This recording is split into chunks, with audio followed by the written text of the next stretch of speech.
Hey beautiful people, welcome back. I'm Noor and this is Siam.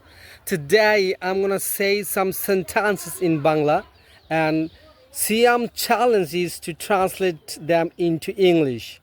Let's see how well he does. So without further delay, let's jump right in. Are you ready? Yes, আমি বই পড়তে চাই। I want to read book. তুমি বই পড়তে চাও? You want to read book. তোমরা বই পড়তে চাও? You want to read book. আমরা বই পড়তে চাই। We want to read book. তারা বই পড়তে চাই। They want to read book.